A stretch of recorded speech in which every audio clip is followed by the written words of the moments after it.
Hello everybody, Sa here with a basic tutorial on how I create complex backgrounds. This tutorial will give the tools I use and how I use them. Be sure to check out my Patreon for a more in-depth version, which will be coming eventually. When I started drawing this, I only knew two things. One, I knew I wanted a restaurant type scene, and then two, I knew I wanted a higher point of view, and from there I just kind of winged it. So I hope you guys enjoy. So I found it really hard to get my point perspective rulers just right. I'm a really visual person, and the ruler settings of any program really just confused me. But I discovered you can use the 3D assets in Clip Studio Paint and snap to ruler options with those assets. Using the simple 3D cube asset really dumbed it down for me. There's really no confusion as to what view you're in when you're looking at a cube. You can find the assets in the Asset Store on the Clip Studio app, but that is not to be confused with the Clip Studio Paint app. They're two separate things. So here's how we do it. I drop the cube by dragging it onto the canvas. Up top, you have the controls for the 3D object and the camera. I'll get into that in detail with the Patreon version of this tutorial, if I get enough Patreons to join. So when you select the 3D object, you have options to size and rotate the object, which is indicated by that circle and the arrows. You can see by that yellow circle there, I'm just making it a lot smaller. Just be careful though. So rotating the actual object does not change the perspective rulers. You have to use the options at the top, not the options for the object, but the options for the actual camera. Alright guys, so the first thing we're going to do here is we're going to rotate the camera around the object by selecting what I have selected in yellow. It looks like a little camera with arrows going around it, which is pretty intuitive.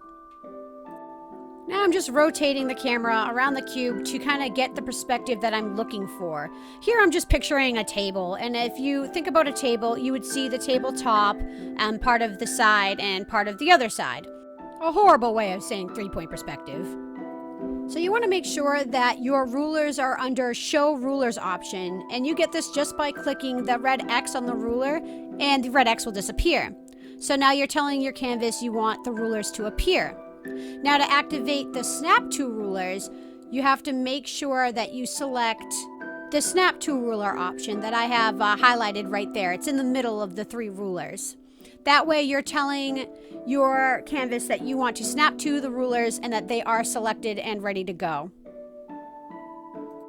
So here I'm just going to make the cube disappear under the options panel, which controls the special effects and all that stuff for your 3D assets. You just toggle on and off the eye there for that specific object. I only have one object, so it's pretty simple. I don't really like to have the cube clogging up my scene while I'm drawing. It was useful at first, but now I'm kind of used to using the rulers, so I don't really need it in the middle.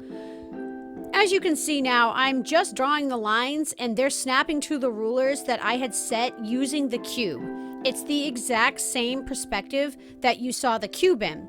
I just find this extremely useful because, like I said at the beginning, I'm a very visual person, and I just need stuff like that.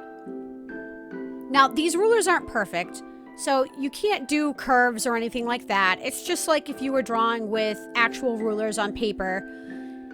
So there are tips and tricks to drawing curved lines or drawing arches or anything like that. And I'll get into a more detailed thing, like I had mentioned earlier, on Patreon if I can get the support there for it. But I hope that this helped you out, and I hope you enjoy the little speed video coming right after my rambling. Thank you guys so much for watching, and let me know what you think about this. And if you are indeed interested in a more in-depth advanced version of this tutorial.